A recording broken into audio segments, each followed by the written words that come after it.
души, за да може всеки един да вземе това, което му трябва от днешната ми лекция. И затова, Господи, помогни на хората, които са в залата и всички хора, които са на този фестивал на здравето, да отворят душите си към Тебе, Господи, към светлината, към любовта, към мира и спокойствието на душата, Господи. Осени ги със Твоята любов и им покажи какво значи безвъзмездната любов. Благодаря. Амин. Ще пусна още една книжка с свидетелства на хора, които са били или под лечение, или под посвещение на самата енергия. Защото аз съм и учител, мога да посвещавам всеки, който иска да работи с древната българска енергийна методика. Ще кажа няколко думи за себе си, защото това е много важно нещо в моя живот.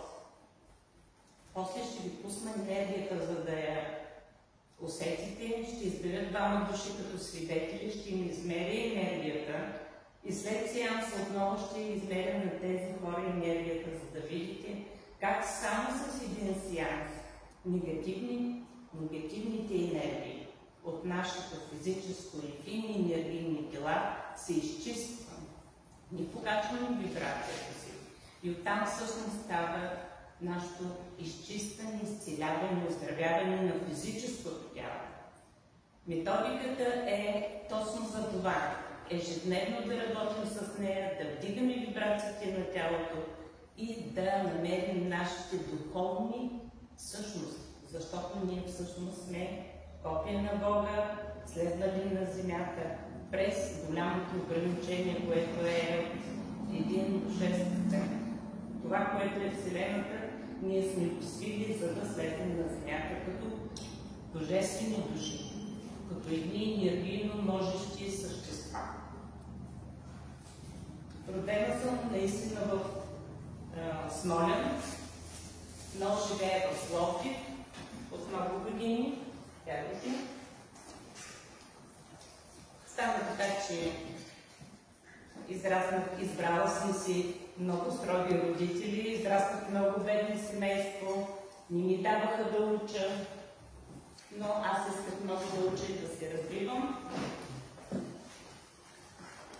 Когато бях малка, когато баща ми казваше това не, аз ми казвах не си прав. Аз знам, че това моето е правилно. Преди 2 седмици в една медитация, което това е друг повод за идване на среща в Ямбол, аз видях как на 5 години Исус ми отвори очите. Всъщност той ме е докоснал на 5 години, без аз да го узнам. И ще ви разкажа част от моя живот. Отидах на 26 години да уча. Машинен инженер съм в момента, но лекувам. Заповядайте. Може ли да се свалите чак? Която е човек с друг цвят на кожата. И оттам стана моята революция в живота, защото аз бях оперативен член на всичко това.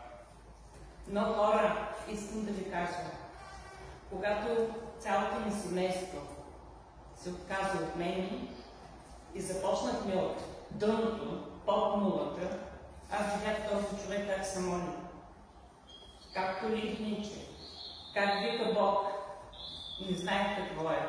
Знаех, че има църкви, знаех, че има Бог, но какво е връзката с Бога, за мен беше непонятно. Заради трудностите 90-та година, знаех какво се случва 89-90-та, той каза, аз не мога да оставя моите деца да живеят. Аз бях машинен инженер, той машинен инженер, обаче с 300 лева заплата общо, нямаше как финансите да ги оправиме. Замина за чужбина и ми каза, единственото нещо, което искам да направя, ще да ходиш децата на църква. Така тръгнахме ли хора от спящата дама в църквата на 42 години, второ водно кръщение осъзнато в една църква в Пловдив. От тогава живота ми се завъртя на 380 градуса. На 50 години отидох в Лондон да се спася брат. Там Бог отвори такива врати. Ще ви кажа няколко неща. Не съм се страхувала никога в живота. Такова нещо аз не съм изпитвала. Сега разбирам, че най-важното, за което ние, като висши души, да не употребяваме думата страх, да знаем, че ние имаме сила на всичко, което се появи в нашия живот. Да разчоплим негативите, да видим защо ние правим така, че да се страхуваме. Когато ги разчоплим вече и знаем, че силата е в нас, тогава живота ни става още по-лек и лек.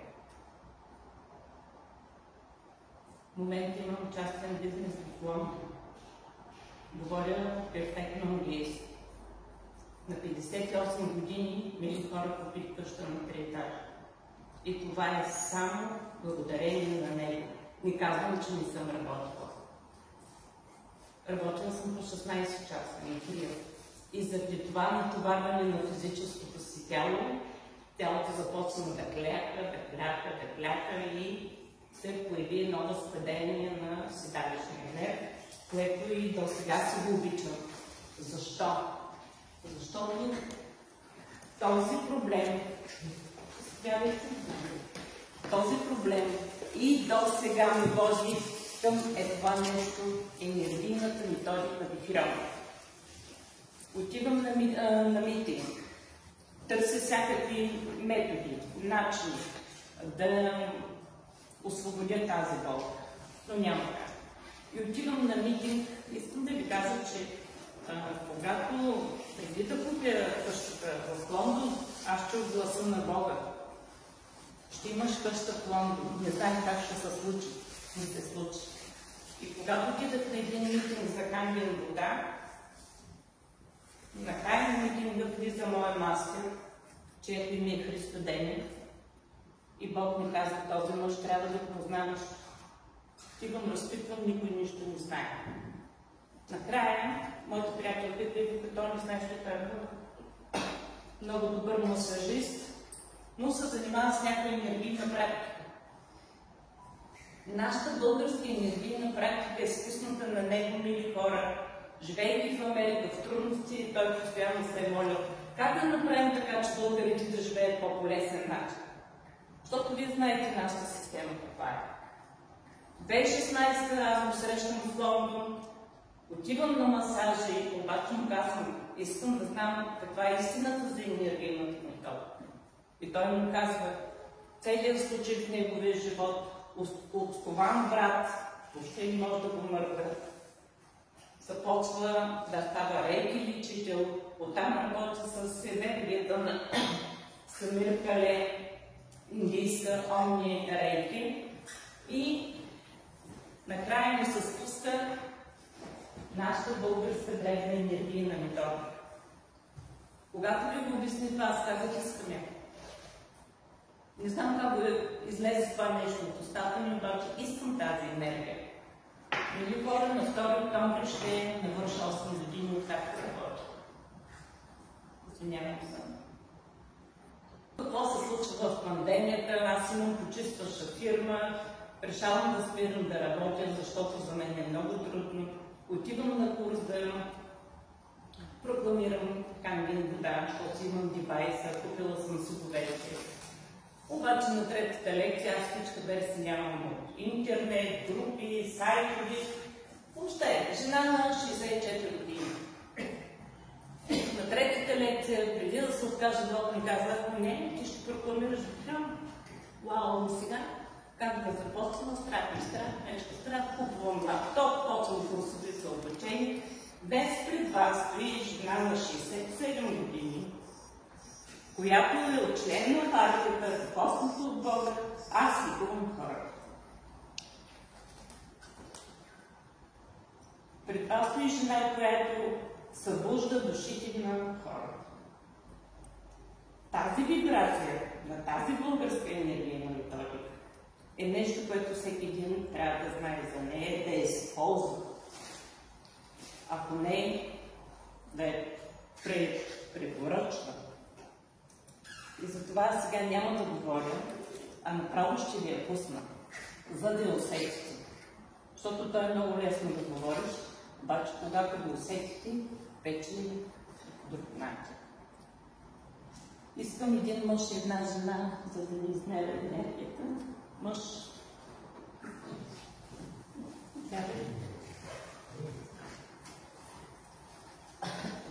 Сега пред вас ще измеря енергията на тези двама души. Ще пусна сеанса.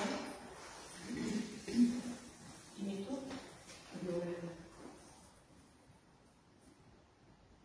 И след това ще направим едно доказателство.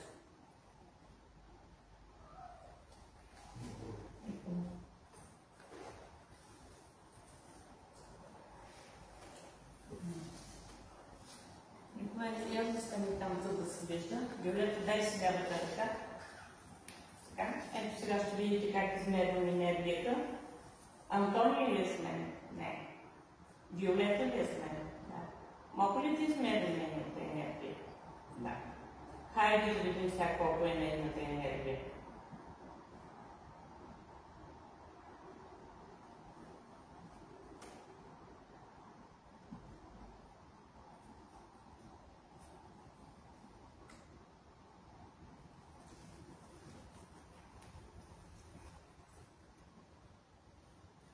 Тридесет оборота. Седем.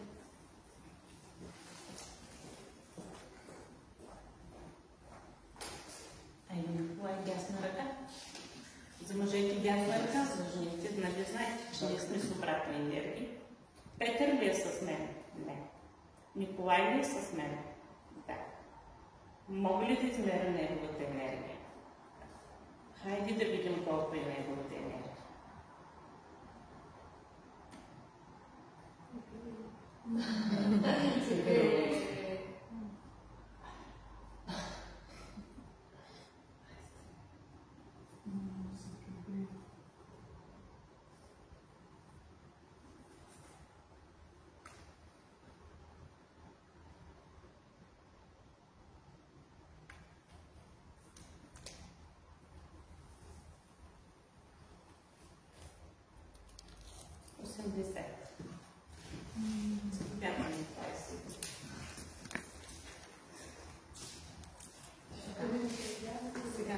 Всички, които сте тук, разтаряте кръчетата, слагате ръцете с отворени длани към тавана, затваряте очи, вгладявате се, ще ви държа 5 минути в енергията на вихря. Ако някой почувства в сърдечна чакра, около гърдите нещо като топтейни, взимате дълбоко въздух, издишате през устата дълбоко. Защото когато чакрате на човека са запушени, енергията прави пробив. През всяка една чакра там дава затруднение. Готови ли сте? С една ръка само може ли? Може да. Аз започвам.